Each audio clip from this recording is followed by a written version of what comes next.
kind of like a, I think people like my because I'm kind of a unique kind of character. And I have The analytics I love to like, you just see how games and possessions get more intense, how they mean more. I'm not putting him on. I think the U.S. is going to obviously win.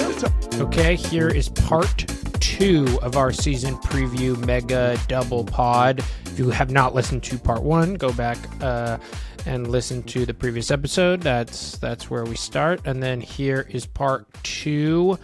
Enjoy the pod. The main, I guess, February is another big month.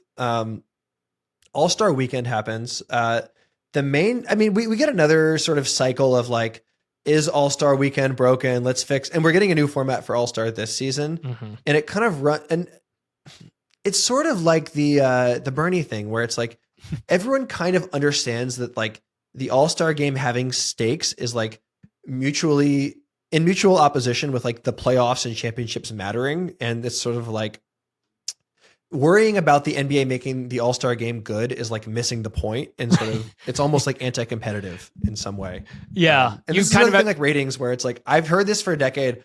I don't give a fuck. Right.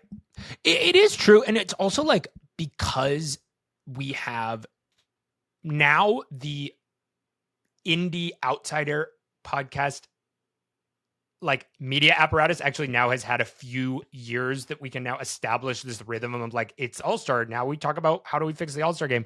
I wonder if we are going to start seeing people being like, I actually like don't give a fuck at all. Like, I don't like, just don't talk about it. You know, you're not ESPN. You're just a person. Like, can talk about something else. Don't take trick yourself into thinking that you have to have a like wised up take. Like, it's fine to just be like, great, we got a week off from basketball. And it's, speaking of cognitive dissonance, it's crazy right now where like the season starts in 1 week and I'm just like, get me there. I cannot wait to watch like Hornets Wizards on like a rainy Wednesday. And then by February, I'm like, a week off sounds amazing. Right. The funniest thing that happens at All-Star is that Wemby and CP3 cheat the skills challenge, where they just like pretend to throw the passes, pretend to do the shots, and game the system and get kicked out. And that's just so funny because this is like exactly the kind of like evil working the refs bullshit that CP3 would teach Wemby, and that Wemby would be into, because his whole thing is like I think it's in Vegas, right? And he gives all these quotes where he sounds like a Maoist, where he's just like, I can't believe the decadent spectacle of the American consumer. This is grim. Like, I just care about winning and this is all bullshit. And everyone's like, is it okay that like he's talking like this? Yeah. Shortly after All-Star, we get the trade deadline. A resolution of the Butler saga, as you mentioned. He goes to Golden State, signs. Andrew Wiggins fulfills his destiny of being on like the second best player on like a 9 seed. Unfortunately, that's you, my man. Fox goes to the Spurs. A huge trade deadline, like crazy shit happened. I mean, obviously you're about to say the craziest one. And then I think it's a Saturday night. Do you remember where you were when you found out that Luka was traded? I do, because my Avery Friedman, very talented musician, and my roommate, is her girlfriend loves sports. And so Avery doesn't know shit about sports, really. But so as a joke, sometimes Avery will text me sports stuff that is clearly gotten from her girlfriend. And so Avery, my indie band singing, touring, musician roommate just texted me Luka got traded on a Saturday night, and I was like, what the fuck? And so that's how I found out. I think I found out from former and probably future NBR guest Isaac Chotner. This was a crazy trade. It's AD and 1 first, and I think Max Christie goes to the Mavs too, or no, goes to the Lake. He goes to the Mavs. He goes to the Mavs for Luka and what's his name, Maxi Kleber, who makes an appearance. And like Shams breaks this in the middle of the night. Luka, everyone involved is shocked. We find out that and like the trade is so bad that within 3 days, everyone is just like, the Mavs are an Israeli conspiracy to like move the team to Vegas, and Nico Harrison's ties to Kobe working at Nike. And like, it's kind of, we have Liz Franzak on shortly after, and she's the perfect person because it's a trade so bad that like the conspiracy angle is like a more logically coherent and spiritually correct like version of events than the thing that actually happened, which is just like Nico gave the Lakers a no bid deal because he thinks AD is like the 5th best player in the league. Right.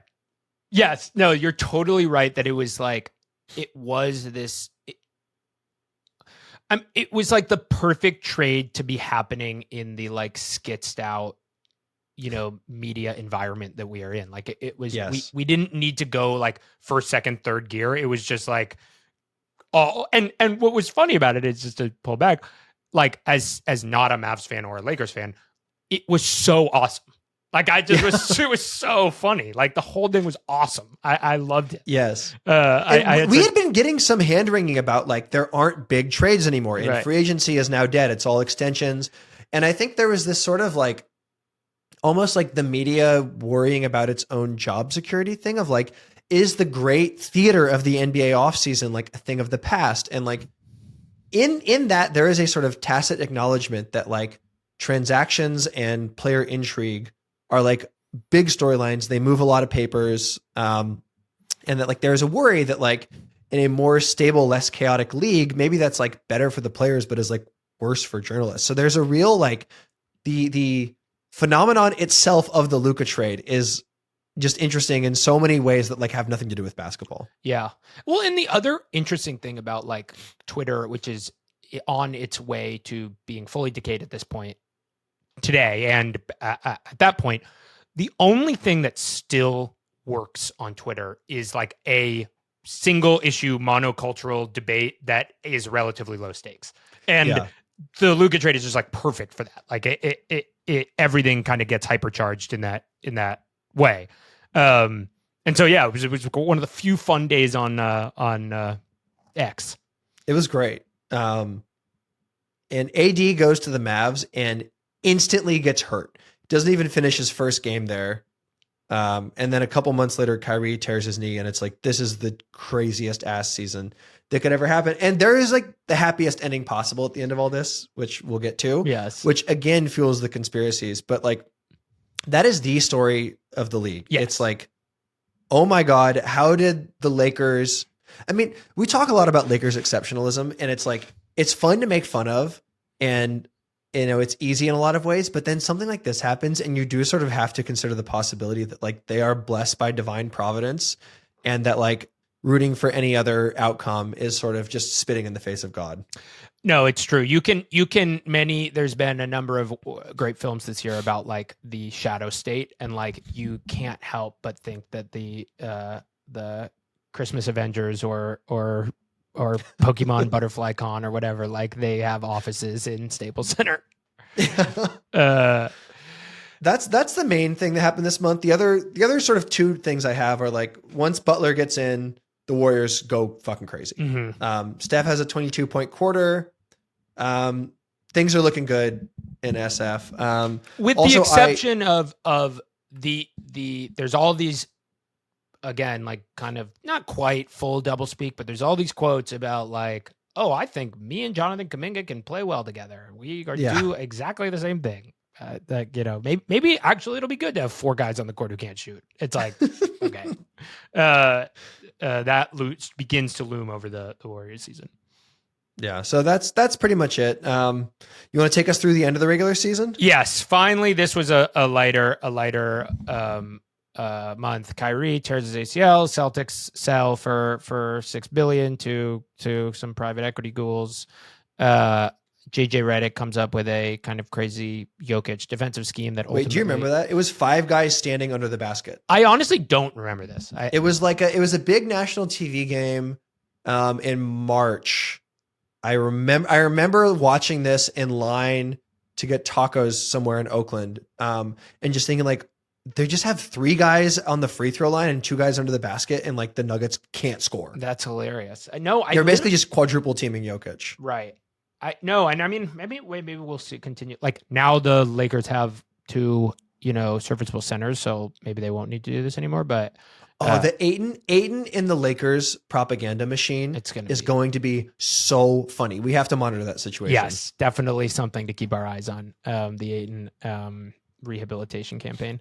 The the John Morant does the exploding grenade celebration, which was just again, like, I just thought it was awesome. It was so funny. as a lover of spectacle. I just appreciated it.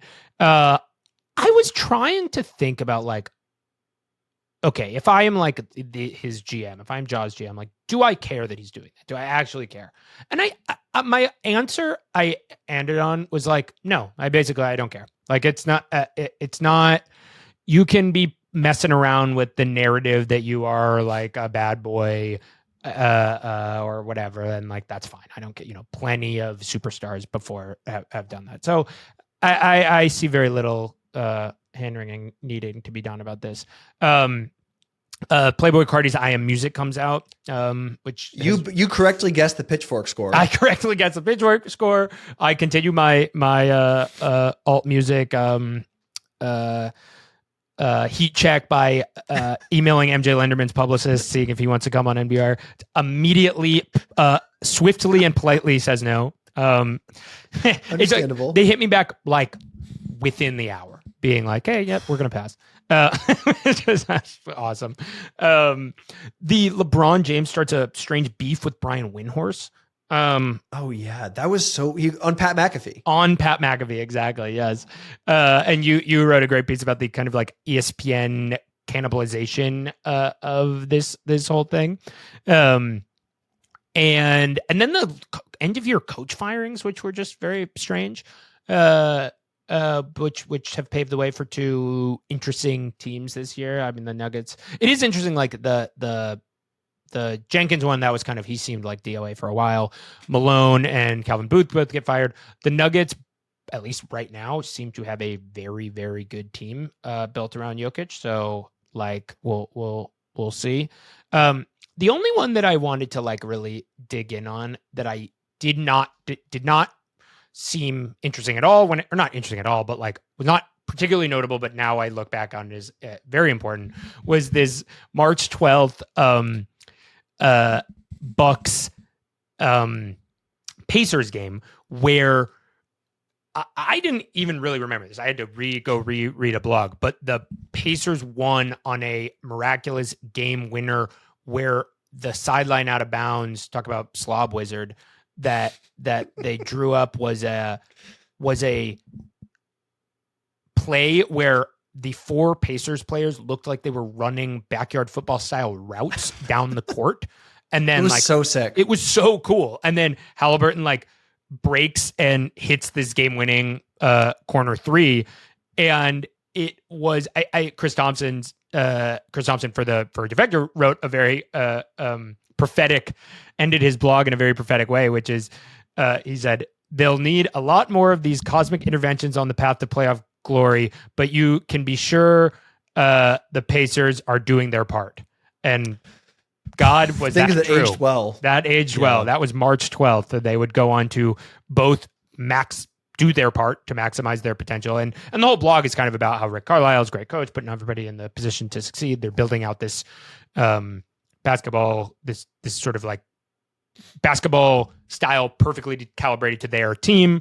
And then they've got Tyrese Halliburton, and who knows what can happen. And that is basically that exact like sinusoidal journey of like, are they really going to do this? Oh my God, they did this. Okay, they're not going to do it again. Basically just would happen from March 12th every 6 days for the next 2 months. So, and yet all credit to Chris. He was right about this, like the moment the season started. And like until halftime of game 7 of the NBA finals, I was just like, Pacers aren't real. Even after they were like leading going into it, and like fucking Andrew Nembhard was going crazy. I was just like, this isn't happening. So, unfortunately, just really, really persistently wrong about that one. I also remember Halliburton tweeted the image of Peter Griffin shooting a fadeaway after this because he looked just like him. That was he's such a good poster. That brings up something very important, because what also gets kicked off here that we will see echoes of is Tyrese's sort of like fraught, but also kind of genius, like refinement culture mixed with WWE kayfabe, mixed with internet brain mixed with being just like so fucking sick at basketball. Thing that will lead to the Aux Portello Stride Crisis blog that will lead to the double choke. But let's talk about round one. Okay. First round of the playoffs. We'll just sort of run through. Yeah, we can speak because a lot of this is now more recent memory, so we can speak. Yeah, and for teams that are eliminated, we can just say like a word of just like, what does it mean? Warriors beat Rockets in 7. This series was great. Jimmy fell and broke his ass. The Rockets maybe win this series if Udoka doesn't lose his nerve and bring Jalen Green back off the bench. Because they were playing this like Adam Şengün, just crazy. Like the Rockets offense would start by missing a shot. And like, if they did that, they were just unstoppable. Gonna score, yeah. It was this hilarious, like Unks versus Nefs, big guys, little guys. Great. Just like a great series. Steph has a crazy game 7, like seeing him, like I think Amen was cramping from just like trying to guard Steph, and Steph was like sprinting around hitting crazy threes. It was just like for people of our persuasions, it was an amazing series. Draymond's son's another European. Did you see him? It was like the other day.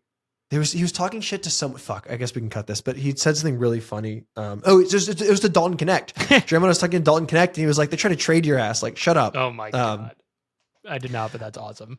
Speaking of Dalton Connect, Wolves beat Lakers in 5. It was so funny. Everyone's like, the Lakers are gonna win this series because LeBron and Luka, and it's like literally no one in the Lakers can do anything. And then Wolves kick their ass in 5. Rudy drops 27 and 24 on them. It's very funny. Another really funny part about this is JJ Redick continues his basketball psycho journey, which I have to. I mean, in general, I think JJ is a good coach, and I like that he's in the league. Blah, blah, blah. But him being like, he plays Maxi Kleber for a few minutes at 5 instead of Jackson Hayes, his first action in like 6 months. He had not practiced with the team. I just can't believe that. It's amazing. So sick. So shout out JJ.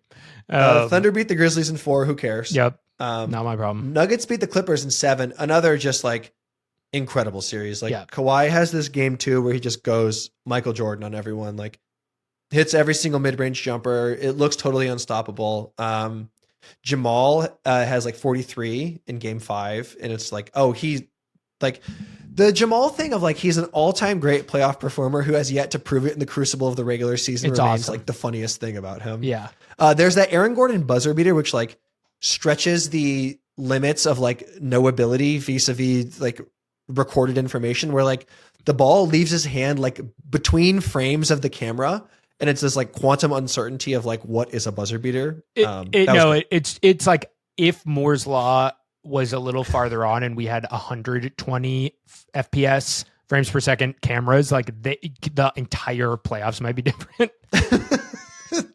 And like that was to win the game by 1 or like to win the game by 2, like, and it was very clear that like if this goes to overtime, they're losing by 90. They were gassed. You want to walk us through what happened in the East? Yes, we got the Cavs beat the Heat in 4. Doesn't really matter. Cavs, just whatever. Pacers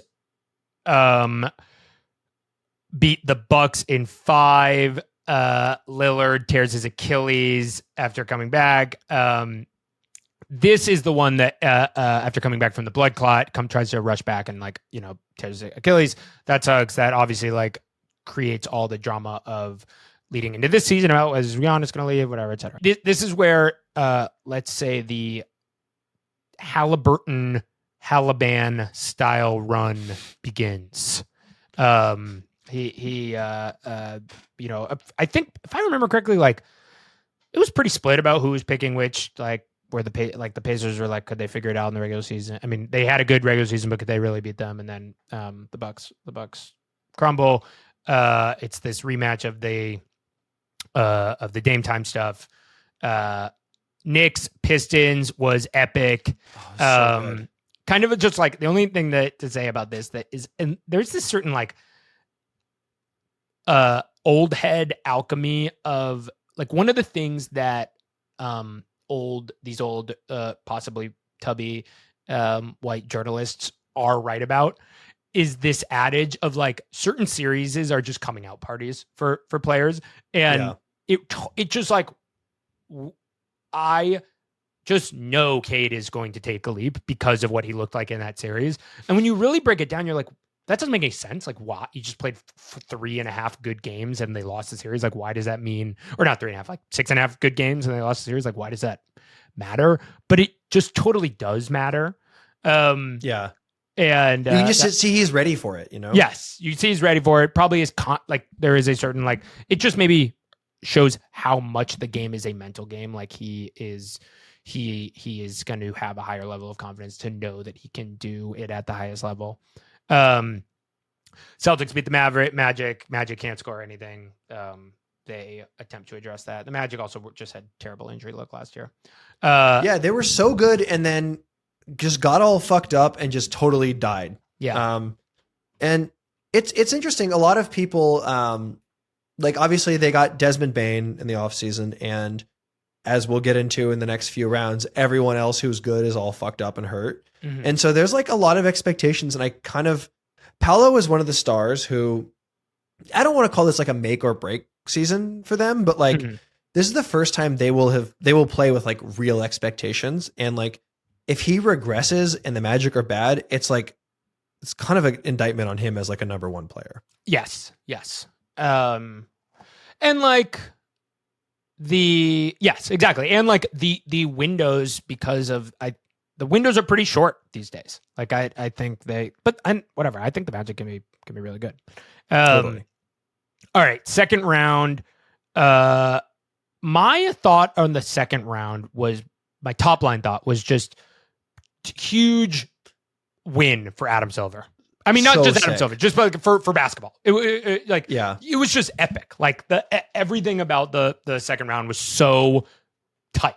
Like there was one, Warriors Timberwolves was kind of a dud series, but you still got to see Ant obliterate this Warriors team. But the other three series, every game was must see.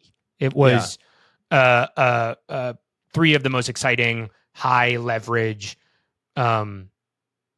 playoff series I can remember. This is where this buzzer beater I keep coming up with. The Halliburton. I forgot about this. So the Cavs were everybody's pick over the Pacers, I would say mostly. I mean, the Cavs were the number one team all year. They had won the meat off. Like they were the anointed meters of the. They had just won round one by they were plus 122 in 4 games, and they had just won 66 games in the regular season. Like they or something like that. Like they were dominant in the regular season. They had the kind of like statistical profile of a team that makes the championship more often than they don't, and they're running into the Pacers, who again, people are kind of like, who the fuck is this team? Like,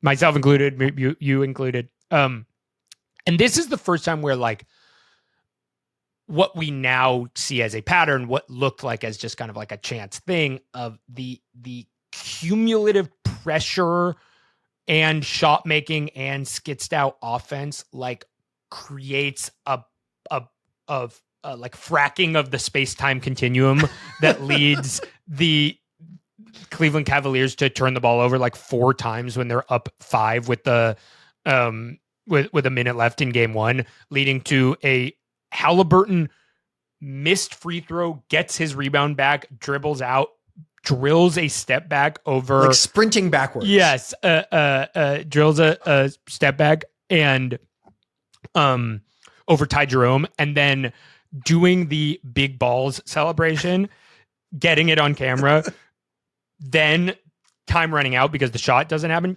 attempting to do the big ball celebration a second time for the camera, but getting mobbed by his team. So he only gets like a quarter frame of big balls out before he is mobbed by his team. And like they would go on. The Pacers won this series in 5.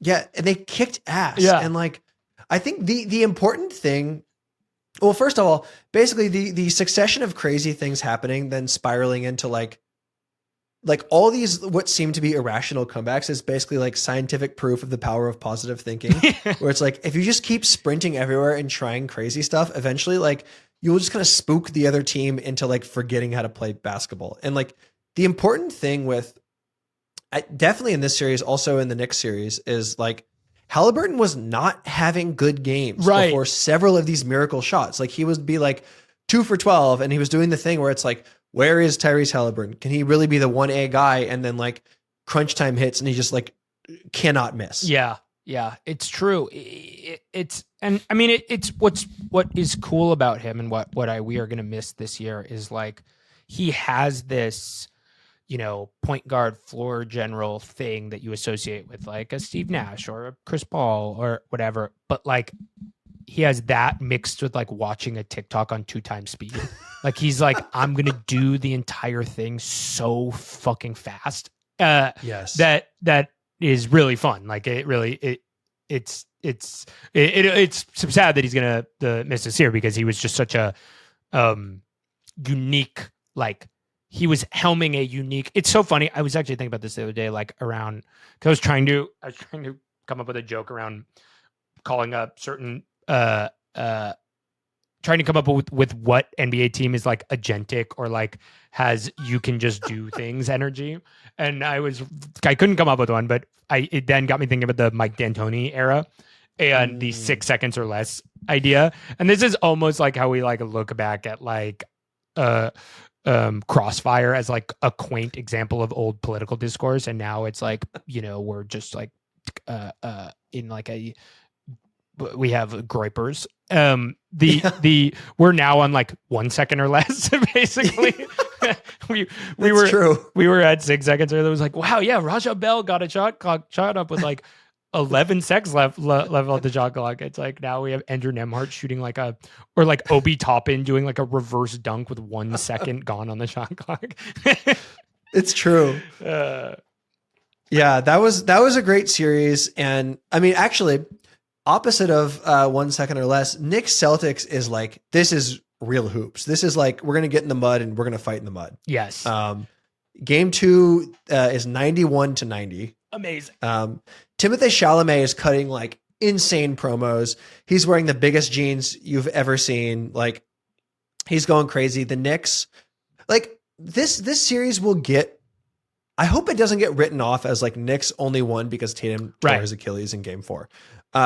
We should make it very clear. Like Knicks are up 2-1 in game 4, and then they make this like big third and fourth quarter rush, and they're up like a non-losing margin if you're not playing the Pacers when Tatum tears his Achilles. Right. And so then like they win the series. And it was on an OG Anunoby like steal dunk. Like yes, it's true. To put them up even more. And yeah, I mean, of course, like whatever. It does suck that Tatum got hurt. That's you don't want these Achilles things. Though it has set the groundwork for an incredibly ridiculous storyline for this year. The Brian Johnsonification of Jason Tatum's right Achilles. It's true. And like as friend of the show Tommy Craggs was asking me, he was like, do you think, like, how quickly did Tatum think about Kobe's Achilles comeback after tearing it? It's like, did he think about it like on the court, like his Kobe tribute or what he would do? Like it's not fun to think about, but then seeing the way that he is like attacking his recovery with an intensity unknown to man, it's like, yep, there's clearly there's a model for this. Right. And I it is one of these things where like I am completely, just as a person, completely impressed by the idea of like attacking this journey as a media narrative that I have to hear about every day. I am like, it's going to drive me schizophrenic. Like I am going to like go to Boston looking for adrenochrome. Like I'm like, what's going on?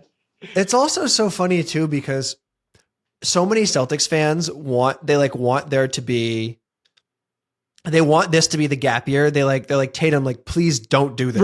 Right. Don't doom us to like the 7 seed in a first round exit. Like we want to get like AJ DiBonsa and then you can come back. And actually like this gets into like the back to the season preview thing. Like one of the teams that's most talked about is the Celtics, another is the Pacers, because they're just like, not having your best player leads to this crazy uncertainty where some people are like, they're going to win 20 games and some people are like, they're going to win 50 games. Right. Yeah. Peyton Pritchard's going to make the leap this year. The other two, or the Nuggets Thunder epic. That's great. That was like the real finals, like in retrospect. Right. And this was not the only, like the Thunder obviously faced adversity in the Pacers series. Like they were behind in some critical moments there, but like it really, like the Nuggets were like, really felt like they had like solved some stuff. Right. The Gordon hamstring thing is like kind of a bummer, and they lose game 7 by like a million, and Gordon tries to play, but like this was just like really, really good. Like Jamal was having a lot of the issues with dribbling the ball past half court that he had against the Wolves in the previous year. Jokic was just like awesome. He was so good. So the Nuggets are dead, but they make a bunch of moves in the offseason. And again, I think people think of them as like the second best team in the league. Yeah. Thunder, Timberwolves. I basically like memory hold. It was kind of ass. Yeah, like I'm like don't remember what happened. There was one really, really good game. The Thunder won by like 3. It was just clear that like Thunder were better. Everyone wanted Ant. I mean, this is interesting because it's sort of the aura off. Yes, it had good narrative bones, but then like I think you're right. Just like the Thunder were a clear step above the, you know, say what you will about Shea versus Ant, like every other step, like Jalen Williams is just like eating Jaden McDaniel's lunch. Like there's just not a Ant was bad too. Like yeah, it was not a good Ant series. Well, and it's a tough, I mean, he would have needed to be, I'm almost like, I don't even know if basketball can be played anymore in the way that it would have needed to be played for him to win. Like he would have needed to like shoot 35 shots a game and like make all of them, which I just like, and he just like wasn't shooting. Like it's just Thunderball was just on a different level. Yeah. And another reason why no one really like the series has no footprint is because the other one was insane. Yes. Had all this, I there's a lesson here where like I was doing some like eye rolling of like, oh my God, when's the choke?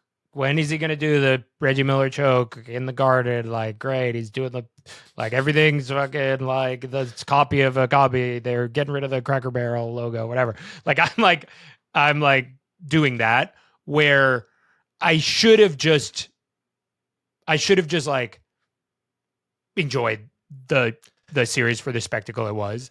Though it was great. Like you have this first game buzzer beater. Halliburton immediately looks at Reggie Miller, does the choke that is again cut off, and then he tries to do the choke again.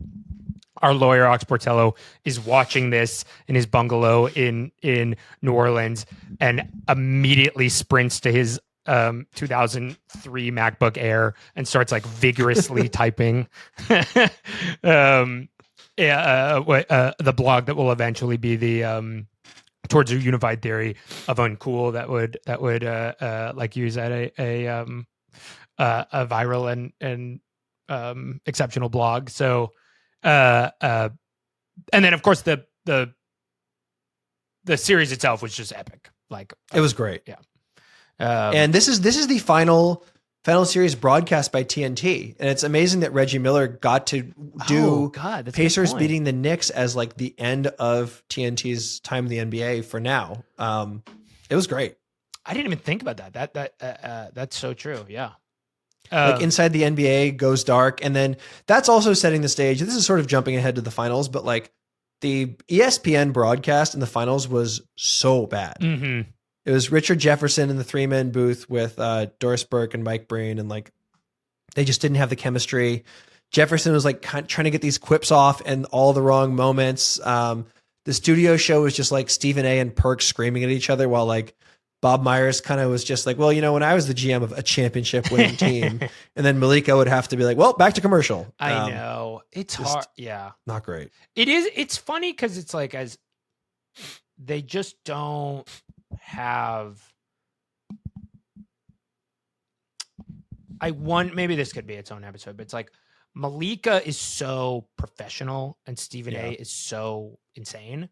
And I like them both when they're being, I like Stephen A when he's being insane. And I like Malika as a kind of professional table setter host or whatever, but them together, like I almost need I need them to like hate each other. Like it would be better if they hated each other or something. Like, Well, it's like Malika's job is to be professional and Right. keep the discussion moving in like an interesting way. But then Stephen A's job is to do the exact opposite. Right. And yet they're like put in this booth together, and it's like a profound anti-chemistry. It would be funny to have Stephen A alone. Like that's their move, is to go just Stephen A direct. Just doing Waiting for Godot. Yeah, exactly. Okay, any the finals? Finals was great. I thought it was really fun. Amazing. I mean, talk about how just epic the players were. I mean, it was. I was thinking about this. It was like a Greek tragedy levels of like the Halliburton first half of Game 7 Achilles tear. It's just insane how like monumental this collapse of his body was. Like you can't paint a more it would seem too on the nose if you wrote it in a script. Yeah. And as was the Pacers winning Game 1 on like a crazy Halliburton buzzer beater. It's like, God, is this shit just going to keep happening forever? And it did. And Pacers were up 1-0 and 2-1 in the series. The game of the series for me was probably the Thunder winning Game 4. Is that the in Shea, Indiana, like 40 ball or something? Like what did he have? Yeah, Shea. I think Jalen Williams went crazy in either Game 4 or 5. Thunder won Game 5. Pacers won Game 6. But there were some moments in the middle there before Halliburton got hurt, obviously before everyone got all tired and fucked up, where it was like just like futuristic basketball. Everyone sprinting around, any moment of weakness punished, like the Pacers doing this like full court offensive pressure stuff, the Thunder kind of trying to turn on the turnover machine. Like it was just like really, really high level good shit. Yes. And it was also fun to see I do think the Thunder got their like put up or shut up moment. Like it was like, okay, enough of this, TikTok dancing ass basketball. Like you need to hit 5 of the craziest 16-footers in the in this moment, or like your entire career will be different. And like you need to. And he did. And that was awesome. Or Shea did, I should say. Yeah, it was so Shea 35 in Game 4. That was the moment. Game 7, obviously sort of a real bummer of an anticlimax. Halliburton tears his Achilles. Then an Israeli hip hop violinist plays halftime. Yep. And then TJ McConnell has like basically a personal 12-0 run that is like instantly wiped out by his own turnovers. Yep. And OKC just kind of rolls over him and wins. Yep. It was such a funny, like TJ calling his own shot there. Like it was perfect. And it was perfect too, because like my sense was, TJ's a vet. He understands team dynamics super well. Like he clearly was like, fuck, I have to do this. Yeah. And gave it a genuine college try and hit his limits in real time. Okay. Let's look forward, and then we can get out of here. With all of this being said, what are kind of like, what are we thinking about going into this year? What are the existential questions you have?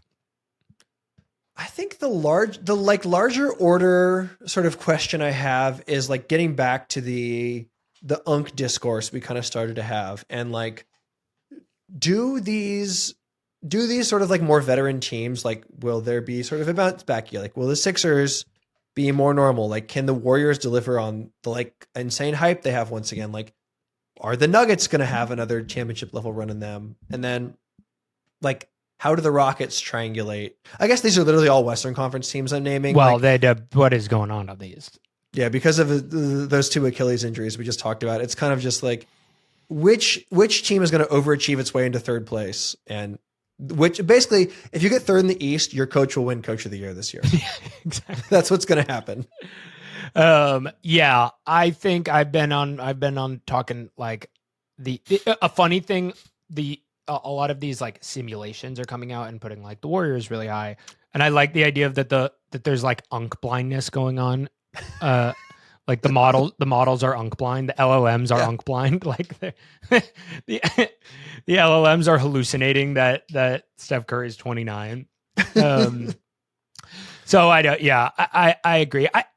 It's funny. I mean, in general, I'm very excited for this season. I think there's going to be. I like that there's a favorite, but the favorite has some definite potential flaws. I like that there's a lot of parity. I like that there's a lot of like teams that are going to be fun, are going to have to remake themselves on the fly. Like I just think there's going to be a lot of that stuff that's fun narratives to dig into.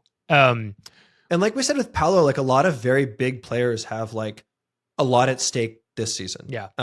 Like the Knicks and the Cavs are sort of penciled in as 1-2 in the East, but like both face like fairly existential questions about like this core and this roster. Like the Knicks just got a new coach. Like there are really no sure things really anywhere except for maybe the Thunder. And like, that's a fun dynamic going in. Yeah. All right, let's run through this list of like, we also kind of on the fly made this like list of existential questions. This is in no particular order. But let's just run. These are some of the ideas we're thinking about coming in. One of the questions: who is and who isn't an unk? I think will play a key role. We're already seeing it. I honestly feel like I texted you and our lawyer Alex Bartello, I think like a month and a half ago. It sort of hit me like a bolt that I was like, I think unk discourse is going to be important this year. And it's like been, I hate to, you've been proven right. I've been proven right. Like I think, and if there is a intellectual thing behind it, I do think that as the age window of who an NBA star can be widens, generational like differences are going to be on display more and more. And so like we'll see like what that looks like. Like you could reasonably have a 32-year-old who's the best player on his team and a 22-year-old who's the best player on his team. And that'll be interesting. How racialized does the Cooper Flag discourse become? Yes. One of my predictions I got wrong was that we would start to have a like crisis of the crazy ass white boy discussion around Chet. Mm-hmm. But Cooper is like obviously the more like apotheotic figure in this discourse. I have been, and surely we'll be covering this later. I have been surprised by how little racialized commentary I've seen. Like I haven't seen like anything being like, even like I would have expected that I would see some kind of like dog whistle tweet. Like, and so I wonder, I don't know what to make of that. Maybe that's just my own particular algorithm. I don't know what shape it could or couldn't fall in. If the Caitlin Clark saga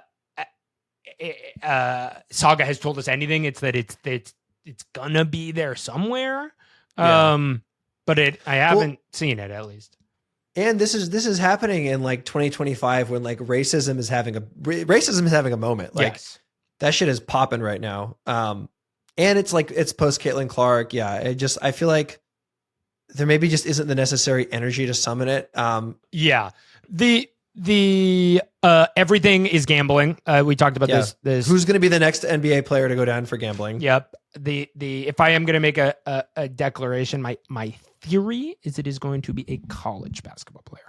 Ooh, yeah. I think we are going to have a college basketball player implicated in a gambling scandal this year. I hope it doesn't. And happen, like, just we're getting the people who started to get addicted during like the first wave of gambling legalization they're like rising in the ranks and are increasingly becoming, college athletes and soon to be pro athletes. So like that wave will continue to just move forward closer to becoming our problem. And the tension that you have talked about around the innate tension of ESPN being a network that is in bed with these leagues and then also ostensibly does journalism on them, that tension has been largely circumvented by the emergence of this kind of like rich texture of basketball independent media. that is all funded by DraftKings and FanDuel. The moment there is a gambling scandal, that tension is going to be immediately and profoundly at odds. It's true. like, and I just don't. I wonder what's going to happen there. Like it's going to be V1 for everybody involved. We have never had kind of gambling this involved in the media apparatus. I'm curious basically what degree of like carrying water for various gambling institutions people will do and how they're going to talk about it. And like, people, I don't think anybody's saying like you can't be critical of if you take FanDuel ad money, that means everything you say about gambling is completely tainted. I don't believe that, but I do definitely believe in following the money and following the incentive structure. And, we'll see. Yeah, like the personal hypocrisy angle is less interesting than just like the structural bustedness of like sports media is just kind of in a bad place. And like the fact that the only big advertisers willing to prop up like advertising centric concerns are gambling places, like that is that's like a larger order indictment than of just like, does Shams do like FanDuel promos, which is like bad, but like less interesting. Yes, totally.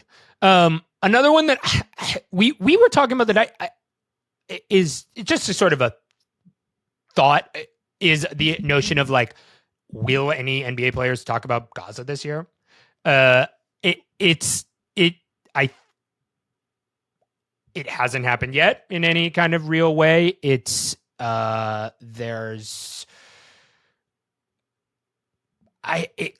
could conceivably happen. I think it would create a very complicated situation for the teams and like how the league that purportedly considers itself to be a progressive liberal league addresses something like that. I guess I don't think it's going to happen would be my guess. So yeah. I'm sort of like, I don't even know what else to say, but I do think it's worth bringing up here. And I think I was thinking about this and like, just thinking how basically no NBA players like kind of said anything. And I think the reason why is the Daryl Morey Hong Kong China controversy thing, because we sort of got this like case study in LeBron and other people being like, okay, like don't fuck with the money. Like don't talk about human rights abuses. Like they already sort of had like managed that cognitive dissonance a little bit. And like, I think when everything popped off, I think people automatically thought about like the China thing first and foremost. And that was like front of mind for like anyone who would, and there's probably like obviously tons of players who've been horrified and like want to speak out or like feel a type of way and just aren't. And I think that's like important context. Yeah. No, totally. And I mean, I'll say this as a first draft statement. I'll let the audience, well, whatever. I'll just say this and we can either cut it or keep it. Is like, there is also been a dicey track record on quote unquote anti-Semitism. And like when Kyrie is coming out liking or retweeting that anti-Semitic thing, which was anti-Semitic and like totally stupid, he was like got his money fucked with and got traded and got a team exploded. And like I just wonder if in the blast radius of all of that was the unfortunate downstream effect of like, if you are basically talking about anything that's not like black racial issues, you are gonna get fucking shit on. Like, yeah, you're stepping out of your lane. Yeah, like that's which is like, that's would be disappointing, but not surprising. I had this thought about Kyrie specifically where like he clearly does care about this and he'll like write stuff on his shoes and like meet with Palestinian families, but like hasn't been as outspoken. And I was thinking like, maybe that's like a good thing because he sort of understands that like people associate him with like his anti-Semitism, which like you said, like that was real. And maybe he like understands that he doesn't want to like link those two together because he knows the feedback would instantly be like, see, like the anti-Semitic guy is saying it, like, you know, everyone's going to feel this way. Right. It's he's the perfect person to talk about it and the perfect person to not talk about it. Like it's like there's like it would just create, I mean, it would, whatever. It would create a very interesting, I mean, or not, I don't know. It would create a crazy situation for the league if a star, you know, spoke up, which would be, I think, I would hope, depending on their, I mean, if they were like fucking Free Palestine, there's a genocide going on, that would be fire. that would be like a really powerful statement, and it would also just like really complicate the way the league talks about its own progressiveness. Moving on. The what's going on with Kawhi? I'm all the way in on Kawhi as a basketball player right now, just so you know. It would be so funny if this is the year the Clippers thing finally clicks. Mm-hmm. Like after the Kawhi thing with I mean, like they really upgraded their bench. Like they got better this season. Kawhi, I'm a real believer in, I'm not just saying this, in the first season in a long time where your summer was healthy. Like I really do believe in that. Like that gets you are just able to come into the season fresher and et cetera. That is true for Kawhi. So that's a big one. Yeah. And just discursively, like, you know, a sort of like untalked about current under the Kawhi aspiration thing. That's like sort of, I feel like it hasn't really been vocalized very much, is like, him getting a no-show job for aspiration is like also like kind of what he did for the Clippers. Like he was hurt and fucked up all the time, but it's like, he hasn't, you know, you talk about like, oh, they needed to use extra money to sign like the best player in the league 6 years ago. And it's like, he's just like, he hasn't really like, nothing has gone right for them. He hasn't even had the chance to prove that he's like, is or is not one of the best players in the league. And I think like there's this sort of uncertainty about like, does he still actually have it? Like, is there actually still like a superstar level basketball player underneath this? And I think like maybe he will feel that he like has to prove it in some way, but like, again, this could just be like his knees. I don't know, like his knees will not hold up to actually let him like definitively prove whether or not he's a real guy. I love the real no-show job was Kawhi's first season. I love the idea of like, what the truth ends up coming out are reports of Kawhi genuinely trying to go do social media for aspiration, but being unable to because he's got like doctor's appointments or like his knee is too swollen. He's like, I can't tweet today. Like my shit is I have arthritis in my Twitter fingers. Okay, a few, you know, we have to, as any emerging NBA podcast, we have to insert ourselves into the various narratives. Daryl Morey has followed us both on Twitter, seemingly like at the same time. Yeah, I have not DM'd him. You have had some correspondence with him. First of all, Daryl, come on. If you are listening, come on the show. I've got plenty of interesting questions I want to ask you. And what do we think happened here? Do we think like because I have no idea. I can't. Yeah, I don't really know. Like I don't like we're not the biggest podcast in the world. Like maybe he's like a Liz fan or a Noah fan or something. Like watch it True Anon. It could be he could read Owen Phillips. That wouldn't be the craziest. Actually, that's probably it because we know Owen Phillips just got a job. I don't think he'll be able to come on this season. I know. We'll see. I asked him. To Denver. That was another storyline I have going into this year is like how much success can we attribute to Owen Phillips if the Nuggets do win the championship. Actually, you're definitely right. It's definitely an Owen thing because we know NBA people read that.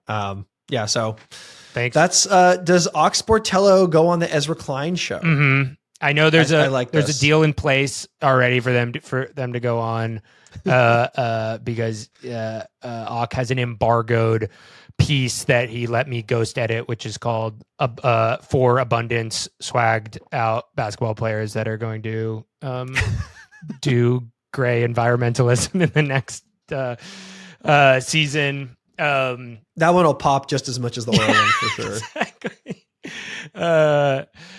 No, he's no, but yeah. I mean, what's the Ock? I mean, everything. I think Ock is an excellent writer. Everything he writes is great. But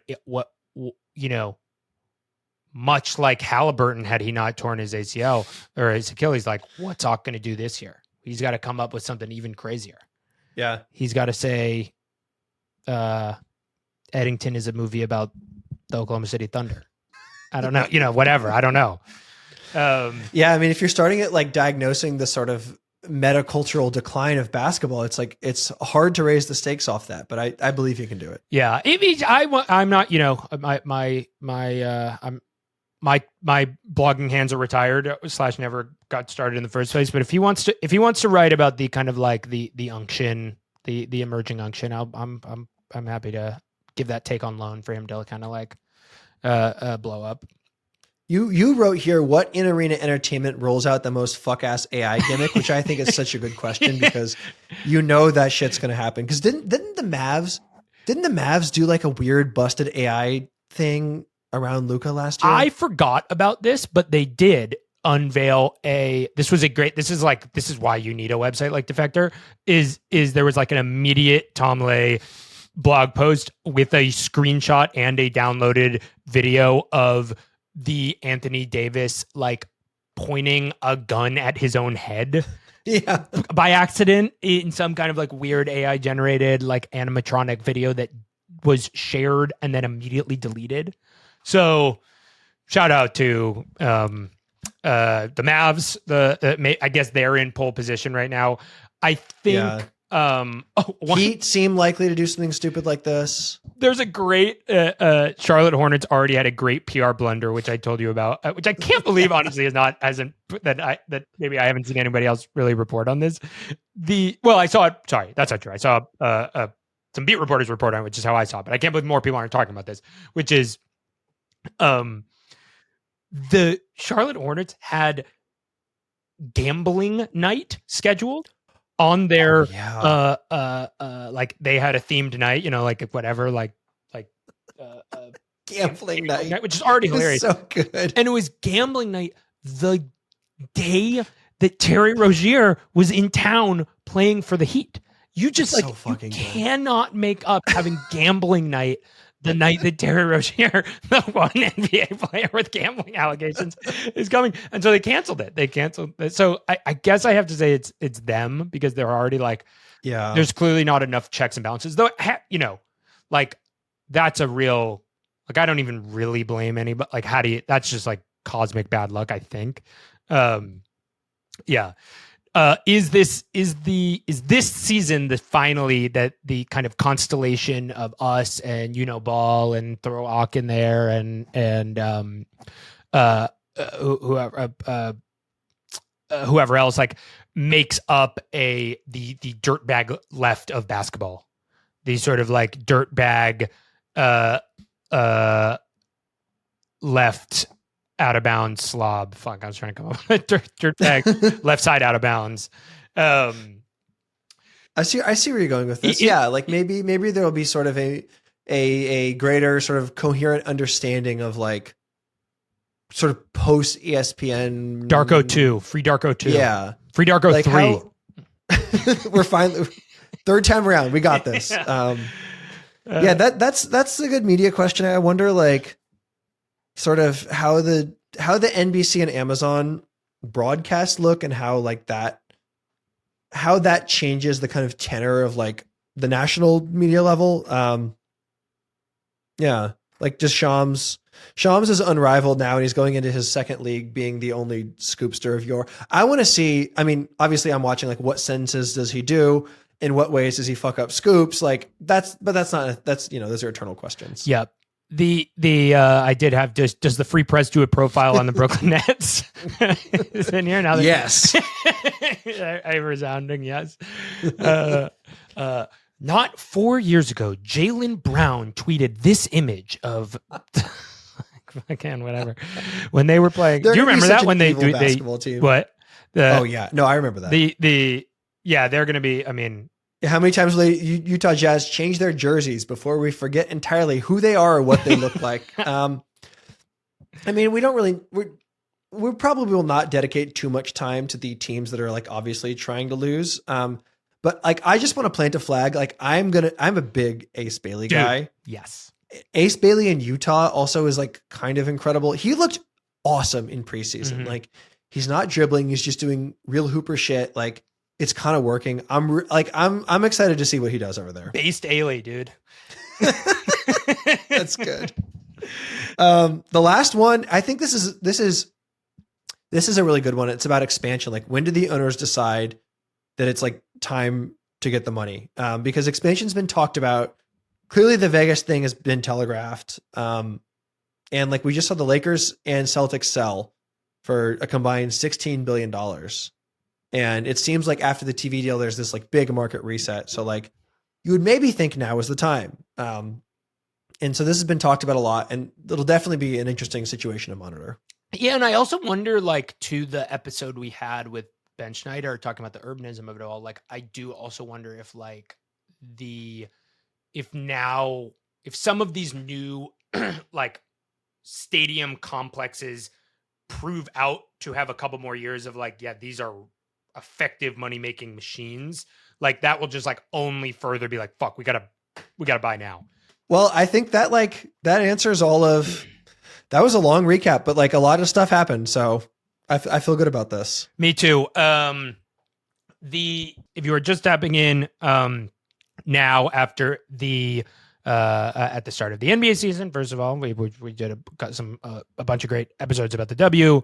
So go check those out. But if you are ramping up for the NBA season, we will be here every week as part of the Defector podcast network. We got all kinds of friends and family. I am just like, I'm very excited for season 2 of this pod. I feel like we've got a whole group of friends and family that have come on the show, not literal relatives. We've got you know, maybe MJ Lenderman will come on now that we'll see. Maybe we'll get maybe like the bass player in Geese knows ball. Who the hell knows? But I'm very excited for this season. I'm excited to keep doing this pod, and we'll see where the season takes us. Yeah, super excited. 1 week away. It's finally here.